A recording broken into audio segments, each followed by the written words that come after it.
set the stage for you here so that you understand what was going on in first century Palestine when this happened, and then we can move on to the application of what it means for us. Understand that in this day and time, women in first century Judaism had their distinct place in society. Now, it doesn't mean they were completely downtrodden. Bring me down just a little bit there, Brian. It doesn't mean they were completely downtrodden. What it means is that they could sue their husbands for divorce. There were lots of things that they could do. But in social settings, there were norms in place that everybody was expected to follow.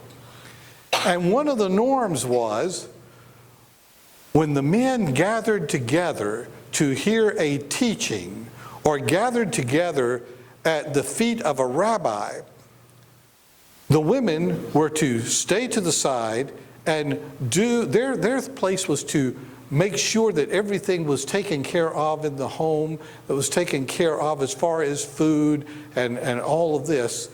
Hasn't changed a lot in some areas today, but it's, in our house it's different because I do all the cooking. And Lord, that was a joke, Lord. I don't want to go back to that lightning thing. But this was the way it was set up. Now, for a woman to come and sit at the feet of a teacher or a rabbi would have been highly disrespectful, not only to herself and to the rabbi, but to everybody else who was around. They just didn't do it, because if you went and you sat at the feet of a teacher, then you were claiming the place of a disciple. And women didn't do that. Now I want you to understand, Jesus was the first women's liberator. I'm serious about that. You don't see it, because of our society. We look at the Gospels, we don't see it. We don't understand it. But in that time, to have women following you, and in Luke it tells us that many of the women that followed Jesus actually provided the money for them to eat and to be taken care of, to have their needs met, their physical, their food needs and things like that. So Jesus was, first of all, out of the box in first century Palestine by the way he treated women and allowed them to be actual disciples of his. And that's what's happening here. Jesus comes to town. Now, Mary and Martha, they were his cousins. You do understand that. Lazarus, Mary, and Martha, they were cousins. And Jesus gets to town, and it's a big deal because everybody's heard what he was doing. Everybody has heard how he has cast demons out, and he's healed the sick, and he's done all of these miraculous things. And people are following him, not so much because of what he's saying, although what he's saying is totally different from anything they had ever heard before. He was talking about God as a personal God.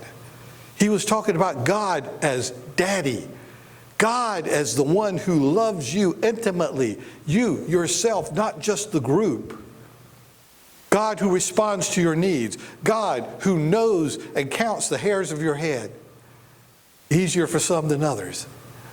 But it's the whole idea that this God is a personal God who knows you and loves you and is going to be involved with you in your life. And Mary was taken by this. And Mary obviously was sort of a rebel. We've known people like that sort of move against the grain. I'm sure in Mary's mind, she said, we can always eat. We can always fry up some bacon. Well, of course, they wouldn't have been frying up bacon there. That's a bad analogy. But we can always get some food together. Yeah, we can always do that. Jesus is here. Jesus is talking. And I want to hear what he has to say. So Mary goes and plops herself right at Jesus' feet. And I'm sure all of the men were looking, saying, Jesus, when do you go send her away? She's a woman. But he didn't. He went right on teaching. until finally Martha could stand it no more. And she goes to Jesus. And she's, I'm sure in her little Jewish way, she goes up and she says, Jesus! Jesus! Mary is sitting here at your feet. She's disrespecting everybody here. She's dishonoring herself. She's dishonoring our house. In addition to that, I have to do all the work. Make her get up and go help me. Jesus is very gentle in his reply. He says, Martha, Martha, you've got so many things that you're worried about, so many things you're occupied with, when really there's only one thing that's important. And Mary has chosen the good portion. And it won't be taken away from her. Not now, not ever. I tell Jackie that all the time. There's so many things. Oh, we got to do this. We got to clean those gutters. We've got to. And I said, Jackie, you are busy with so many things, but really only one thing is important. I need a nap. And in my nap, I need to pray. Think of great things. But you get the idea here. Jesus is saying this is the important thing. There are things that are more important than what is socially acceptable. Don't be afraid to choose and grab hold of the most important things in life. The rest will be waiting on you. Choose the good portion. Now that brings up the question, what are the things that come between us and God? Now, let me just ask you for a minute. What do you think in your life is the biggest thing that comes between you and God? Now, I'm not talking about salvation. I'm talking about people who are already saved. I'm talking about Christians in your Christian walk. What is the biggest thing that comes between you and God? I'm not going to ask you to answer it right now, but you think about it. I could give you survey. I have 7 things here that the survey has said come in between Christians and God. Number 7, relationships with others. You believe that? Would you have thought of that? Relationships with others? Sometimes there are relationships in our life that are toxic. Okay? Do you know that there are some relationships that you need to get rid of? Now, I want to tell you, I hear this all the time. I hear this from young Christians. They're hanging around, they're doing the bar scene, they're doing all this stuff, and they're into all of this stuff that young people get involved in, that I got involved in, and they become Christians. Well, they still stay in that same toxic environment. And when you talk to them, you say, don't you know that stuff is going to eat away with you? You're a new creation. You're a new creation, and yet you're hanging around in the same destructive atmosphere. And they say, yeah, well, I think I need to be there to be a witness. No, you don't. Not yet. Not until you have built some strength. Not until you have learned to walk with the Lord. Not until you can stand against, because more times than not, that toxic relationship will drag you down rather than you dragging it up. Okay? That doesn't mean you're not a witness. It doesn't mean you don't love people. It means you just take care of your soul and realize that every relationship that you have is not necessarily a good relationship. Maybe it will be later. Maybe when you have gained some strength in walking with the Lord, it'll be good and you can be a witness. I want you to remember something. Always remember, you can mix ice cream and cow manure, and it won't hurt the cow manure one bit. But it'll ruin the ice cream. Okay? Something to think about. So, relationships. Think about your relationships and what relationships need to be strengthened and what relationships need to be put aside, at least for the time being. All right, number 6. Comfort and leisure come between us and God. Now, that one's not too hard to believe. Here in the United States, we have this problem more than they do in Haiti or in Kenya. Or and while I'm thinking about it, y'all pray for our daughter who will be leaving for Kenya tomorrow on a mission trip. So with CBN. Comfort and leisure with us. We get comfortable and we want our leisure and we want our toys and we want our things, and sometimes those things take the place of Jesus. God is constantly changing us for the better, and we have to be careful if we want to be true disciples to be willing to move from our comfort zones if we feel God telling us to do so.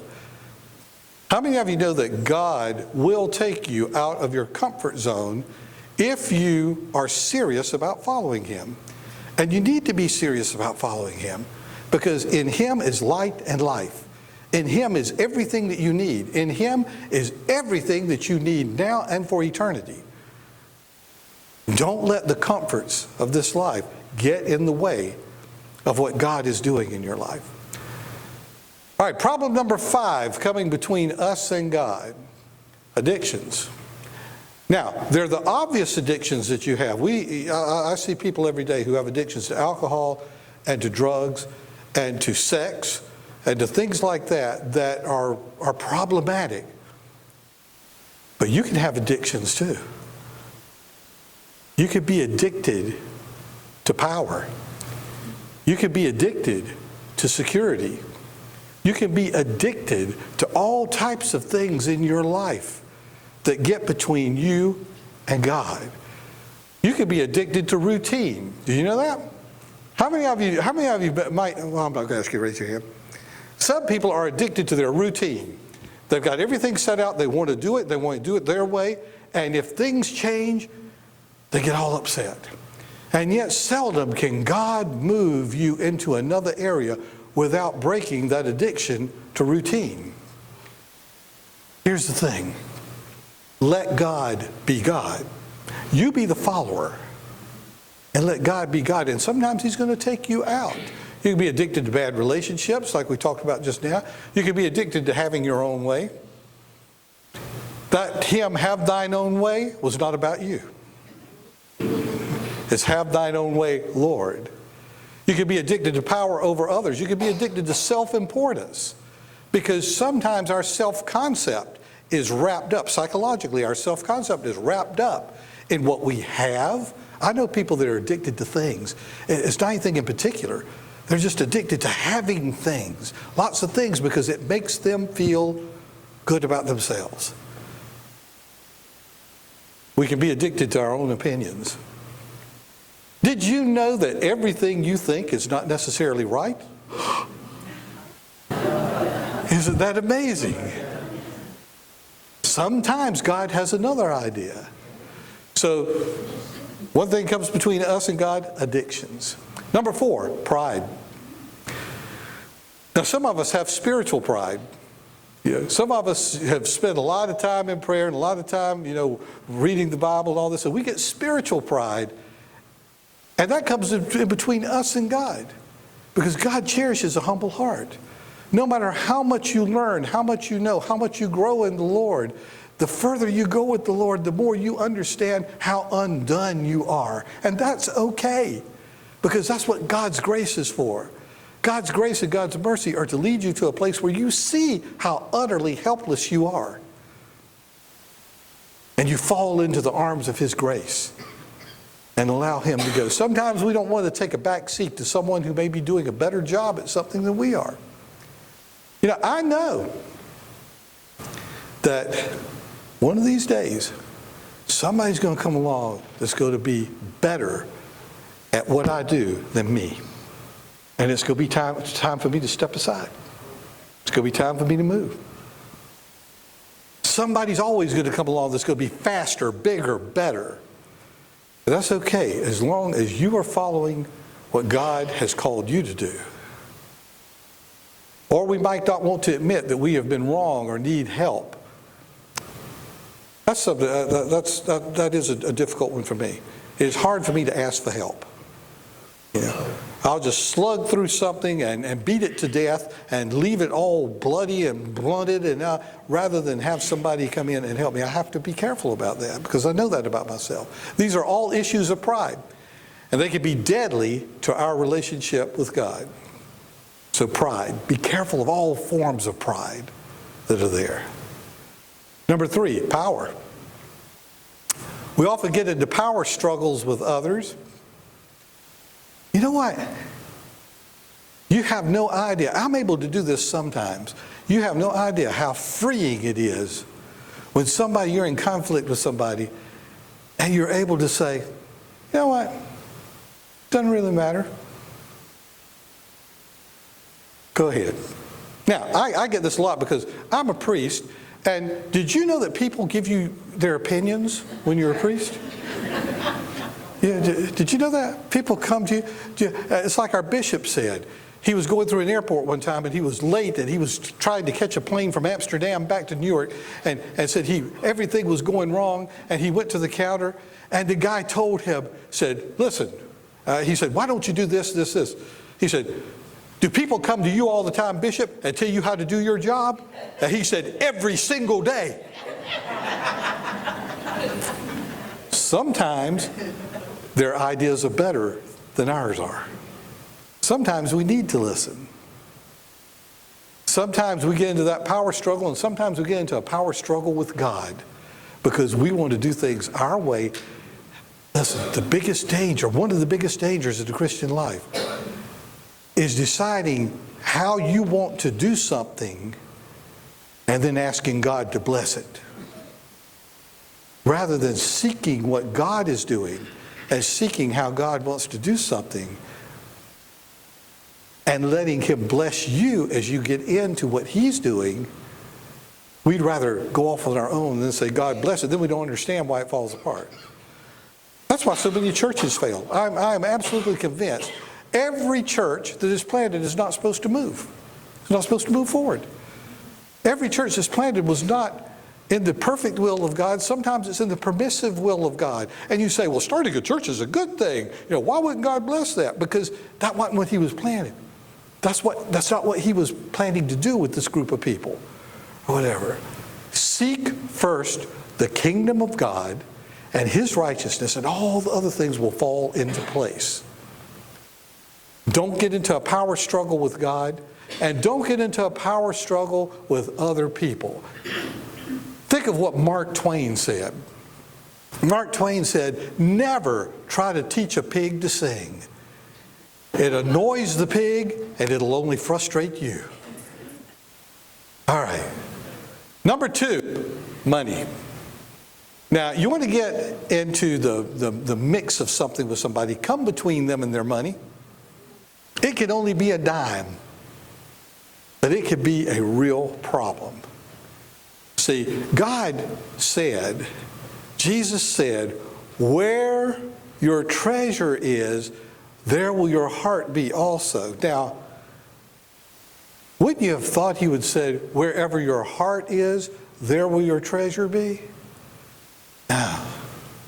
He said, where your treasure is. You want to know what a person's priorities are? Look at where they spend their money. Look at where their money is. Want to see where a person's most important things in life are? Look at their bank account. Look at their checkbook. Because you put your money where the things are most important. And God says, you know what? I'm giving you enough to live on. I'm giving you all this. Really curious to see how much you're going to give back. How much you're going to give to the glory of God. You remember the widow's mite? As the widow was going, Jesus' disciples were watching people going into the temple, and everybody was putting in large sums of money, the wealthy coming along, and they're putting in, but percentage-wise, it might have been a large sum, but it wasn't that much in God's eyes. And this woman, a widow, remember a widow in first century Palestine, she could be destitute. if she didn't have family to take care of her, if she was all alone, that's one of the things that the church did early on. So they gathered up all the widows who didn't have any means of supporting themselves. Because think about it. You're a woman. If you didn't have a trade, if you hadn't learned, weaving or something like that along the way, if you had just been a housekeeper, how many of you realize there's not that good a pay in being a housekeeper in your own house? They could be left destitute. And yet this woman came along, a widow, by herself, and she put one mite. You can sort of make that equivalent to a penny that she put in the treasury. And everybody would look and say, what difference does that make? But Jesus saw it. And Jesus said she gave more than anybody else because she gave what she had. That's where her priority was. Even if you give, y'all remember PTL? How many of you remember PTL? The PTL network, Jim Bakker, that crowd. A lot of people gave Jim Bakker a pile of money. And then he took a nosedive. And people said, well, all that money was wasted. No, it wasn't. You gave that money to the glory of God. And God keeps account of your heart and where your heart was when you gave that money, not what was done with it. He'll hold those who got it accountable for what they did with it. You're blessed because your priorities are right. Don't let money come between you and God. I was telling Jackie this morning, we're talking about money. You've heard me say this before. Everybody says money talks. All mine ever says is goodbye. All right. What do you think the number one thing is in coming between us and God?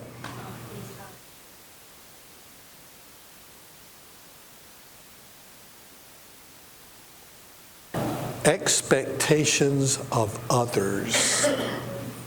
How often do we reroute our Christian lives because somebody else thought something about us?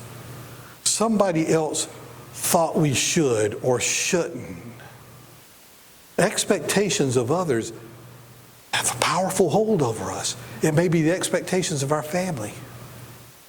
It may be the expectations of close friends or relatives. It may be the expectations of our co-workers. It could be the expectations of our bosses. It could be the expectations of anybody. And when we get caught in those situations, often we choose the way of the world, the safe way, the way of least resistance, rather than choosing what God expects. Think of this. We take into consideration everybody around us. We love unconditionally. But when it comes to expectations, we play to a party of one. We play to an audience of one. Speak the truth in love. That's why Jesus said that. Speak the truth in love. Because just because something is acceptable, just because something has been sanctioned by society, doesn't mean that we should accept it. Because the only expectations we have to worry about are the expectations of Jesus. Now, worrying about the expectations of Jesus are going to cause us to be sensitive to other people, but not to the point of coming between us and God. So there you have it. Now there are other things, and in your own life and in my life, there may be other things that come between us and God. As this week unfolds up ahead of us, think about that. Think about things that come along that might be things that inhibit your growth as a Christian rather than enhance it. Hold on to this. Paul said, examine all these things around you and hold fast to what is good and let the rest of it go. Because in the end, there's only one thing that is necessary. Like Mary, choose the good portion. choose life, choose light, choose Jesus. In the name of the Father, the Son, and the Holy Spirit. Amen.